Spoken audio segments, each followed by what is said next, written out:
Don't you think it's far? Or you can't see? I mean, I can't see you.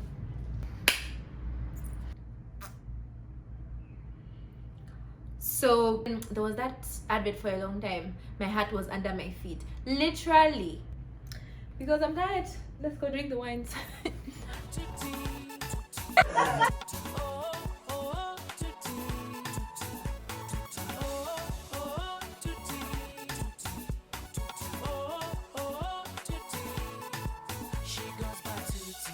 Name it sounds like Tuttie.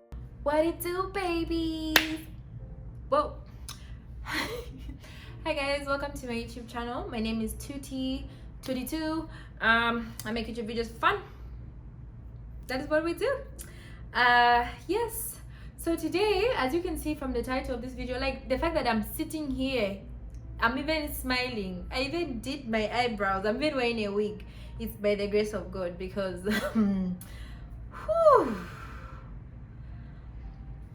so it's Saturday night, and my friend Denise and I have had our meeting, and we said, okay, let us go out and eat. Let's go for drinks. Let's go see what Cape Town has in store for us. Okay, and we had such a great time. Shout out Denise. Hi. We had such a great time, and then I came back here. I slept. Okay, in the morning I got up. I was unwell, not a hangover or anything. I had cramps anyway, so I couldn't get out of bed. But I got up, showered, got back into the bed. I was watching World of the Married. Yeah, I was busy Netflix the whole day. And then I went on Instagram and I saw something like University of Cape Town students have been evacuated. I was looking at the date. I was like, is this recent? Like, why are people being evacuated? What's happening? Okay, so I sort of ignored it, but then it was pestering me. So after another episode of How I Got Married, what is it called? World of the Married. After another episode of that, I checked Twitter, and I was just seeing there's a lot going on. What's happening, you know? And then I asked Denise. I was like, Denise, what's going on? Why are people being evacuated? And then she sent me these videos. Comrades, so just a quick update. The fire is spreading to campus now. There's the chemistry building. Apparently there's hydrogen tanks in the vicinity. So yeah, we might make a funny headline.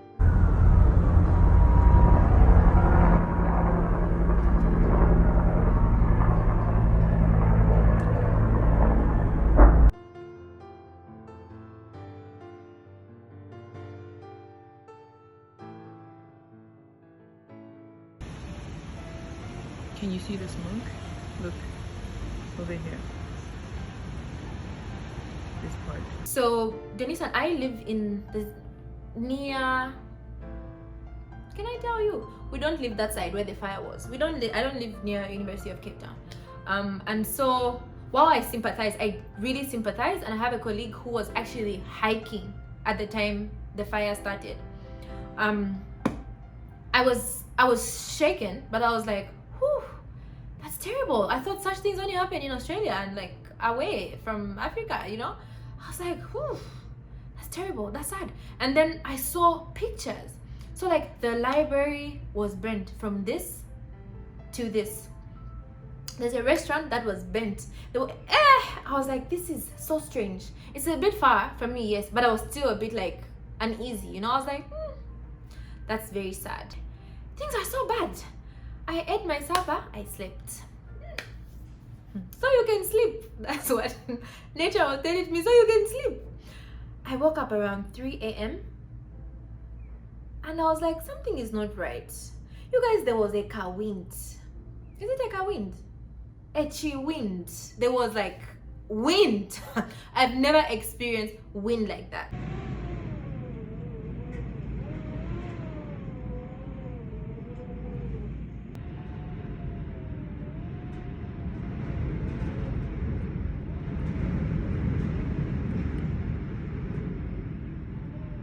And for me, I was like, it's the fire.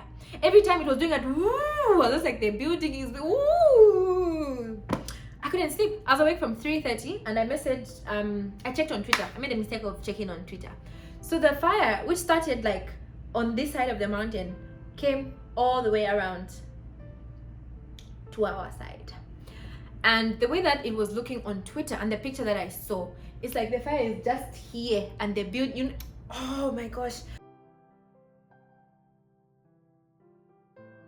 I sent a message to my good babe. I was like, babe, the wind. I sent videos to my parents. They were not awake. I was really scared. I went and stood there by the window looking outside, and like the trees, very big trees, were, I was like, there's even a car, I think the alarm went off. I was just like, did I come all the way here to be bent by fire? And then I go on Twitter, there was an update. So this was 3 when I woke up. At 5 it was still dark. There was an update saying that people in my neighborhood were also being evacuated because the fire was spreading. You guys, I was sick. I was sick. At 5 in the morning, I started packing my bag. I packed a bag. I said, I'm going. I checked the flights, cheap flights. How much is the flight to Joburg? I must go to my sister's house, Cecilia's house, because I'm not going to die in Cape Town. But then that was also plaguing me, because I was like, how will I get from here to the airport if there's a fire? I was thinking like lava. I was actually imagining lava all over the city of Cape Town because of the pictures that I was seeing. Whew. My good babe phoned me and I was like, babe, I'm packing my bags. I packed my passports. I packed what? I just needed like one change of clothes. I was scared, you guys. I was very, very afraid. So it was still very windy even in the morning. That was like 7 a.m.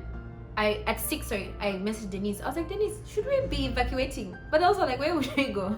And Denise was super chill. She's like, let's just see how it is in the morning. And I was like, why aren't you panicking the way that I am panicking? I was like, I need to go home. I didn't come all the way here to die. Like, mommy, this is what is happening. And she's like, maybe if you drive out somewhere further away from the fire, you'll be better. But in my mind, and the mind is a very, very powerful thing, because I was feeling physically sick. My stomach was tight I was like, this is how I've died. Girl from Zambia, remains were found. I was so afraid. And I was just praying. I was constantly praying. The last time I felt like this, actually, my friend Membe reminded me, the last time I felt like this, it was, if you watch my video, it was at in Las Vegas when there was a shooting. And she was like, why are you always near these tragedies? God, why am I near the tragedies? Like my you know, when there was that advert for a long time, my heart was under my feet. Literally, my body was rearranged because I was feeling stomach pains in my head. Like, whew. It was quite something. Anyway, that morning, things seemed okay, but then there was this really thick, heavy cloud of smoke in my area, and things not okay, but the fire was still burning.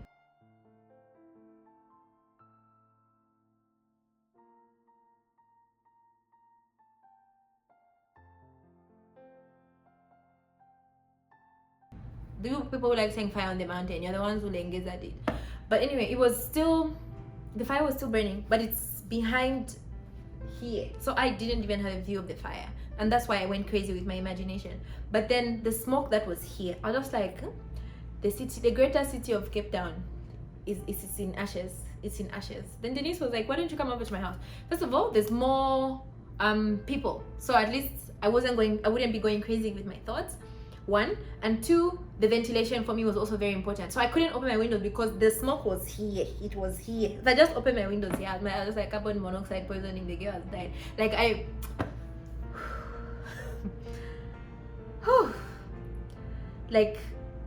I really thought, okay, this is a tragedy that I am not coming out of. I said a number of prayers. I said a lot of prayers, and I just said, God, please, I just peace of mind. I really need peace of mind. It was very scary, but it was heartwarming to see a lot of people coming through as a community. People were offering students from the University of Cape Town accommodation, food. Like Uber gave promotions, both gave promotions. Like if you need to get to safety, you have a coupon. People were saying, like, give, especially for those of the students who live in res who were displaced, like, just show them your res card, you get a free meal, you get free what. The firefighters were also given support. It was amazing to see this community coming together. But in the moment, I felt so alone. I had no idea. Like, you know, when you're experiencing something for the very first time, and something so dreadful, something so awful is the word. And then my good dad, he wasn't calling me, he wasn't panicking. The other time I went park, I don't know what it's called, that thing for in the air. In my Livingston video, you can probably watch it. I'll insert a picture. When I sent pictures to my dad, and even when I touched the lines, when I sent pictures to my dad, he was like, "You're the only one I have." And I know, I'm the only girl. But then when I sent him, and I was panicking in the dead of the night, he was not calling me. He was not saying, "I'm coming to collect you, my daughter." Like, which is what I thought he would say, because I was afraid. You guys say, you know, like when, the fact that I can talk about it now, it's only good. It was so bad. So what facts do I know about the Cape Town fire, the CT fire? It started on the mountain and it spread. Part of, I guess, part of University of Cape Town upper campus is on the mountain, and so that's why some of the buildings that are there got burnt. And the library, it's wealth, you know, knowledge is wealth. And so to see it all to shreds, like, it's just so devastating anyway to see anything burned down at all. But there's also so much rich history and knowledge that went away with that fire, and so that was very sad. But just people, like, you know what it reminded me of? Like seeing students, I was seeing videos of students from University of Cape Town with their bags in the road, you know, where you don't know what the future holds, you don't know the extent of the fire, you don't know where you're going to sleep, but they slept in like really fancy hotels. Thank God for corporate social responsibility and for people, hotel managers with hearts and hotel owners with hearts. But it reminded me of the time, there's a time in 2015 or 16, there were constant riots at Unza. So then they told us that, hey, everybody get out, full sec. You know, everybody had to leave campus in the middle. Oh, no, okay, that was in the middle of the night. I left around 21 hours, and Bizo and Debbie had to come and help me pack up everything. We left in the, like, in a hurry, in a panic. They said if we find you, they're going to arrest you. And those are the vibes I was getting from the fire. Of course, better to be arrested than to be engulfed by flames. But it was sad. It was very sad. And I just want to say shout out to Tapiwa. Please subscribe to her channel. Mumu sent me a message. She's like, yo, are you safe that side? And by that time I was okay, actually. But the time people was asking me, are you safe? She even called me. I was like, I'm fine. The fire is on the other side of the mountain. Actually, the next day, could know my was biting. Shout out. That's what I was saying. I lost my train of thought. Shout out to everybody who checked in with me. I really appreciate you. Even those who checked in after I made a fuss about you not checking in. Thank you for checking in. It means a lot to me. The brain, I'll just say again, the brain is a very powerful thing. Like, where, you know, when you're going up in an elevator, the feeling you get in your gut, that's what I was getting when the wind was doing woof, and my like, oh my gosh, we are dying. Like,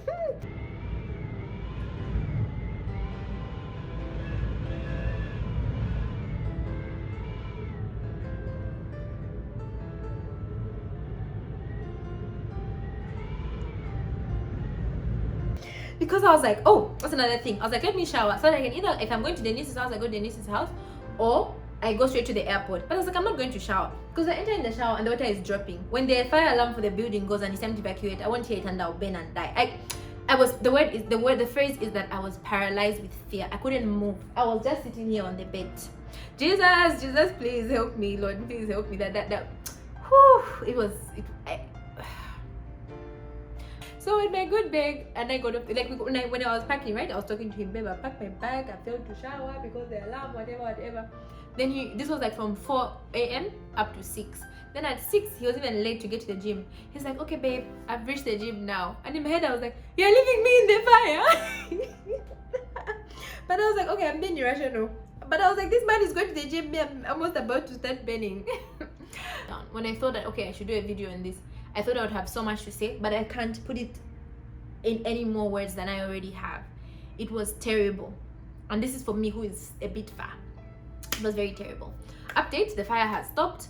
I think it's on, I went to Denise's house on Monday night, and this is the view from Monday night.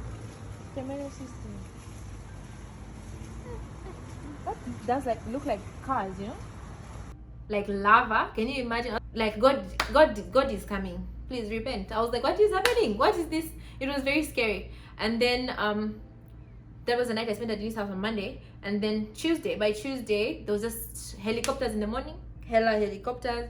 And they were just zungulukaing here. They drop water, they pick it up. I think there's a reservoir somewhere this side. So they pick up the water and they go to the mountain.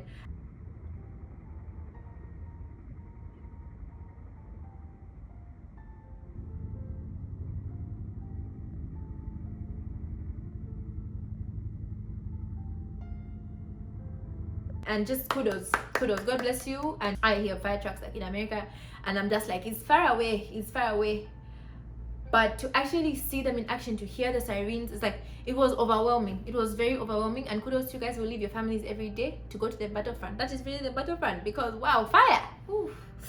Yes, and special shout out Wendy to Denise and her sister Kangwa for accommodating me. You guys saved my life, because if I didn't die from the fire, I was going to die of high blood pressure, because I was very scared.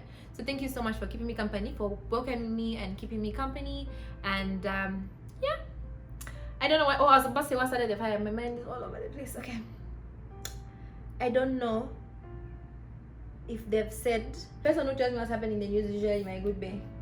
He said the last fire that was like this was in, I think, 2016 in Stellenbosch, which is about 45-minute drive from here. But what caused the fire? Anyway, they arrested a guy who they found that, like, after the fire had already broken out, they found somebody starting a new fire. I don't know what he was doing, whether he's the one who started the actual fire or not. Like, what are you doing? But yeah, that's a story time with me. Very dramatic. But it was more dramatic when it was happening, I swear. Like, I haven't explained it the way that I was feeling it, you guys. I just, oh my gosh, like, oh, you guys, I was scared. I was very scared. But anyway, thank God that I'm fine. And I live to tell another joke. I live to smile and tell the story. But this is why I never left home in the first place. No wonder. I'm very grateful to God, to Denise, my good babe, my mom. Yes, to my friends. Love you guys. Thank you so much for watching my video.